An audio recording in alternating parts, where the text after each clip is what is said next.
আমাদের জীবনে প্রতিটি দিনই একটি পাঠ। সুখ দুঃখ হাসি কান্না সব কিছুর মধ্যে ঈশ্বরের শিক্ষা লুকিয়ে আছে।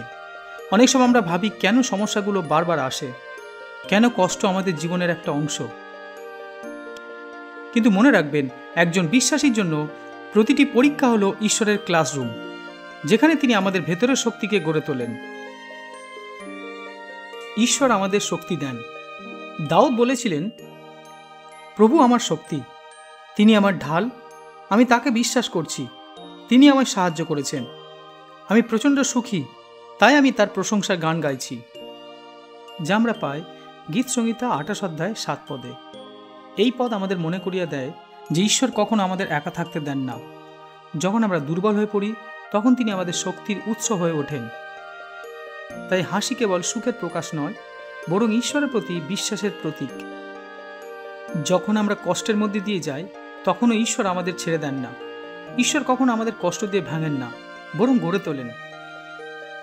ঈশ্বরের বাক্য যাকোব তার 1 অধ্যায় 2 এবং 3 পদে লেখা রয়েছে, আমার ভাই ও বোনেরা, তোমরা যখন নানা রকম প্রলোভনের মধ্যে পড়ো, তখন তা মহা আনন্দের বিষয় বলে মনে করো।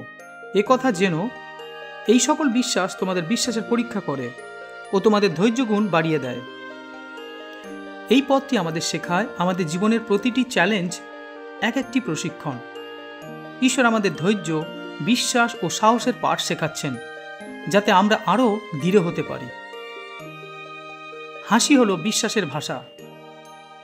যখন আমরা হাসি, তখন আমরা আসলে ঘোষণা করি, আমি ভয় পাই না, কারণ ঈশ্বর আমার সঙ্গে আছেন। আমাদের হাসি পৃথিবীকে জানিয়ে দেয় যে ঈশ্বর আমাদের জীবনকে নিয়ন্ত্রণ করছে। তাই জীবনের প্রতিটি কঠিন মুহূর্তেও আমরা হাসতে পারি, কারণ আমরা জানি ঈশ্বরের পরিকল্পনা সর্বদাই মঙ্গলময়। রোমিও 8 অধ্যায় 28 পদ বলে, আমরা জানি যে সব কিছুতে তিনি আমাদের মঙ্গলের জন্য কাজ করেন, যারা ঈশ্বরকে ভালোবাসে, যারা তার সংকল্প অনুসারে আহুত।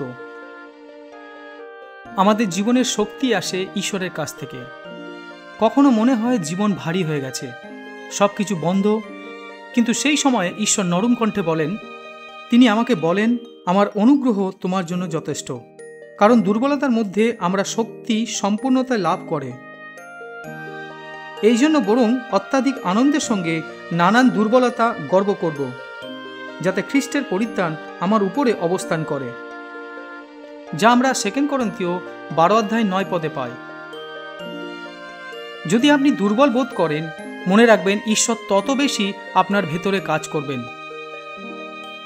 তাই প্রিয় বন্ধুরা, হাসা মানে এই নয় আমাদের জীবনে দুঃখ নেই, বরং হাসা মানে আমরা বিশ্বাস করছি ঈশ্বর এখন আমাদের গড়ে তুলছেন। তাই আজ আপনি যদি ভেঙে পড়েন, মনে রাখবেন ঈশ্বর এখনও আপনার শিক্ষক, আপনার জীবন এখনও তার হাতে রয়েছে এবং আপনি এখনও তার প্রিয় সন্তান।